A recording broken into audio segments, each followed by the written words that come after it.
therapists. What was your I need a minute moment? Once, I had a client with a child who did nothing but scream at the parent for 20 to 30 minutes straight. As soon as they left, I cried for 20 minutes due to how emotionally charged the words and accusations were. I tried to diffuse it at times, but it continued to rebound quickly. My partner has had this same behavior recently. About a year ago, she started having these weird paranoias and mood swings. She thought the neighbors hated her or that her house was being tapped. If we were driving, she had to roll up all the windows and put the music on full blast so that the people couldn't hear us talking on the highway at highway speeds. She would cycle rapidly between hypermania and a deafening depression, almost always fixated on her mom or men being trash or my immediate family. If it wasn't that, then anything that came to mind, she would just latch onto and rant and rage for hours. We had to go to couples therapy because eventually she confessed some truths to me that were just too terrible for me to accept.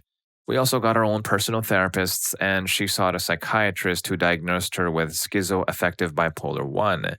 My partner has consented and encouraged me to talk about her story. But things were pretty bad for months. She would just scream and criticize and judge and so on. It was too much for me to handle on my own, so we drove cross country to seek out support from her immediate family and friends. We moved to Florida from Michigan, and she really had no support or community down here. They were all in the Midwest, where we went to university, started our careers, and met each other. Because we have pets and couldn't just fly and leave them at home for an unknown amount of time when no one to care for them. Well, we made it to her mom's house, and she just rage ranted to her about everything. Nothing was off limits. It went on for at least an hour. To add to the emotional density, her sister was there with us all. Her sister checked out after about 30 minutes and disappeared to the next room over. I barely even noticed she left, but when she came back after about 10 minutes, she had a full-on emotional breakdown about how she didn't know what to do and that things were bad for her. A double whammy. At this point, I was just so worn down and demoralized from it all that I couldn't even respond or try to diffuse or anything. I just sat there and stared blankly at the fake flowers on the table. She would occasionally fizzle out, but that refractory period was short. Those few minutes were almost euphoric. I sob daily. I'm personally just gutted by the confessions. I can't even begin to describe the sorrow I feel for her and what she's going through. I don't know what will come of us and this, but there isn't much recourse for me right now. Her entire family is literally incapable of providing any meaningful emotional support. I feel stuck and almost crazy. My reality feels distorted, like I'm in an alternate timeline or universe, and sometimes I feel like I'm hanging on by just a thread. But I promise I'm diamond handing that thread forever. I know that I'm processing trauma and shock, among other things. I can still discern the true reality from the distortion that's been creeping, but I'm convinced that without a therapist of my own, since I am a therapist myself, I'd have lost it months ago. Story 2. I've had a few. I actually just got fully licensed yesterday. Big accomplishment. Anyway, these have been moments experienced when I was still very new to the field. Not so new that I was a student, but new in comparison to a 30-year career. I previously worked with youth on probation doing a court-mandated therapy program. It was either this program or being charged as an adult for their crimes. Intakes were intensive and about 2.5 hours long. His IQ was off the charts smart. He was very manipulative during the intake process. I say that without judgment, just a clinical observation. His family was very involved in his life, something you don't always see with kids in these situations. I assessed the need for hospitalization, and we created a safety plan with the parent based on this history of ideation. All ideation was denied at the time of intake. This was all done via telehealth. Policy was to have the client, parent, and clinician sign any documentation created, such as the treatment plan or safety plan. The safety plan was sent via DocuSign. The family stopped returning contact after that intake was completed.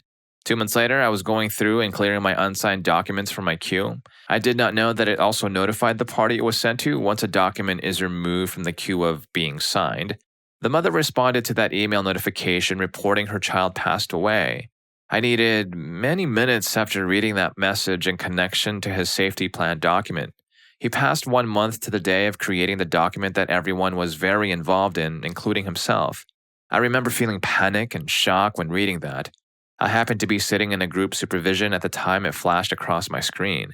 Even my supervisor was distraught for a few minutes, saying, "You're too new in your career for something this bad to happen. I'm so sorry." He assured me these events are usually few and far between. but it doesn't make it sting less than when it happens. I was supposed to go to a 3-day summit that weekend. I just couldn't bring myself to go. I know there was nothing different I could have done and have made peace with the experience. The second was less intense but still deeply sad. A kid I had been working with for about a year was finally going there and talking about her deep pain related to her mother. She had cut ties with her biological mother and was having issues with her stepmother. She looked me in the eyes, sobbing, and asked, "Why can't I get a mom to love me? What's wrong with me?" Her vulnerability in that moment reminded me of a small child. She has since been doing much better. There was a lot of emotion in the room during that session. All right, so this is rough. Folks like these, as well as the work that they do, are so crucial to the health and well being of people who need help. And therapists are simply obviously warriors fighting near imperceptible battles, and we witness your courage, therapists. So thank you. Let's go on to the next stories. This is story 3. Not a therapist, but I work in a bank's call center, so we get some emotionally charged people calling about their money. 3 stories that stand out for me. I forgot the exact surroundings of the situation, but all I remember is that I told him his balance and that his pay hadn't come through. There was more to it than that, though, and then all of a sudden, he started talking about harming himself. He started talking about his kids, and I was messaging my TL, and they had a police call out made. The customer ended the phone call before we confirmed the police had arrived. I needed a hot minute. Another time, I was working tech support for the same bank, and I had a specialist call through with a customer claiming financial and physical cruelty. After looking at the accounts and their claim, I asked the specialist to ask the customer a couple of questions, and she goes back, and a few seconds later, a Skype message appears. It's the specialist saying the husband is on the line going ballistic and threatening cruelty. She then messages me in real time that she can hear stuff happening from the customer and verbal attacks being thrown. I do a police check and the customer terminates the call. She clocked out after that call, which is fair enough. Thirdly, same bank, same support role, and I take a live customer call due to the call type which turned into a DV situation. She says to me that she's currently packing her bags and taking whatever she can into her car and running as her ex-partner is on his way home. She's begging for money as her accounts are all controlled and she has a small window where she can move out anything that comes in. I give her an agreed amount. 30 minutes later, the call center gets her again and she's looking for more money for X reasons. And throughout the day, we spoke 3 or 4 times. She also called the main call center a few more times that day. And I followed her journey on a 4-hour drive down the East Coast to where she was meeting family and staying the night at hotels to hide from her hubby. And every time she asks for money, it's withdrawn within seconds by her at ATMs. I clocked off that shift and was mentally and emotionally drained as it was an ongoing case all day, and the emotions from the customer was just so overwhelming. Story 4. I worked as a therapist at a substance use agency before going into private practice, and one of my biggest I need a moment times happened there. I was working with a young individual, and I myself was around their age, who was hooked on hard substances. They were bright, intelligent, and deeply empathetic to the world, but so sick.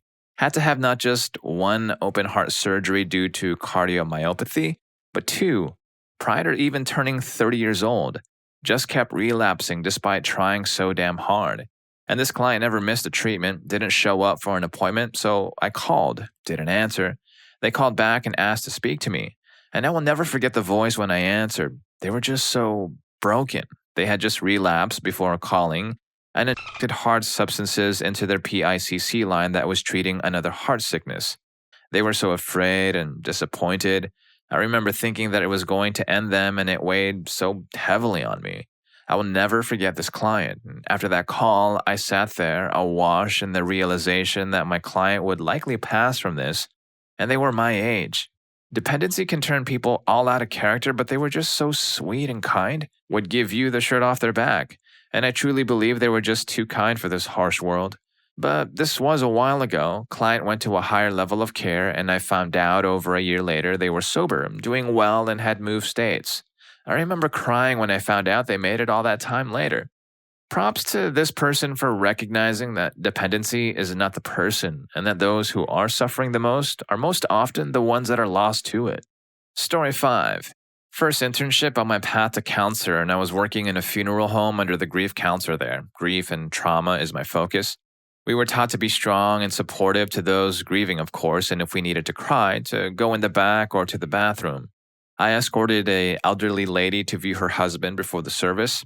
I helped sit her in the chair in front of the casket and was standing behind her when she stood up and laid on the casket, bawling her eyes out, declaring how much she loved him, how much she missed him, and begging him not to leave her to come back. And that totally destroyed me. I immediately started crying behind her. She stood up and I sucked it up to help her walk back into the hall to start greeting guests. I thought I had done a good job collecting myself, but my mentor took one look at me and softly said, "Go to the back room," which I did. I completely lost it for a few minutes, cleaned up, and went back to help with the service. I definitely needed that minute.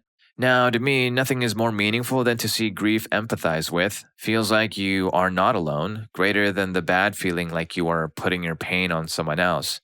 Now, I know some of these stories are tough, but please don't forget to hit that like button and subscribe to my channel so you don't miss out on any of my upcoming videos. But most of all, it really does help keep me going. So let's go on to the next story. This is story 6. It's my work with kids that has always affected me the most. Had one kid that was in foster care and had been pushed from house to house. He had apparently had a very rough upbringing before that. He was very quiet and didn't talk much. And we always gave every child a box that they could decorate and fill with things they made in sessions. At the end of their sessions, they could then take it home if they wanted to. What did this kid do when I first gave him his box? He started making it into a house, gave it a door, windows, a roof, and then wrote a message to his mom, who couldn't see anymore, on the side to say that he loved her. In the sessions, he spent the majority of the time playing with the dollhouse where it always went the same way. He arranged all the furniture and the people perfectly. He was very specific about what went where and what people had which rooms. And then he would just destroy it all, saying that the new people are coming. I have a lot of stories, but remembering his pain and his simple desire for a home always breaks my heart. Story 7. I've heard just about everything, and it's normal to be emotionally impacted in some way after a heavy session. We are humans, and it's important for me to have grounding rituals and whatnot after a heavy day. But really, the "I need a minute to breathe before my next client" is usually after a client with unmedicated or previously untreated BPD or similar presentations at our CPTSD. I enjoy working with these clients as I find it is easy to understand where their pain is coming from, and they often have a lot of love and compassion, but poor boundaries and emotional regulation, amongst other things. I could never have more than one or two on my caseload, though, because the emotional liability can be really exhausting to tend to, and the intensity of these emotions can be quite extreme. Like an emotional tornado where you never know what's next, and then sometimes you're on the receiving end of these emotions as their fear of abandonment can lead to volatility within the therapeutic relationship. So it makes sense to just need a minute to gather yourself after all those sessions and is nothing that I would want a client to internalize. Still, any good therapist who works with clients such as these can recognize where this liability and volatility comes from, and hopefully will be able to work through it and maintain stability. Security in the therapeutic relationship and calm boundaries are important modeling and can provide the most corrective experiences. After a lot of these stories, so much respect for the incredible work that therapists do for us. Story 8. Not a therapist, I'm an intake coordinator at a community mental health center. I had to meet face to face with a woman who was wanting services. She desperately needed them. She was hoarding multiple properties and sleeping in her car at a fast food restaurant.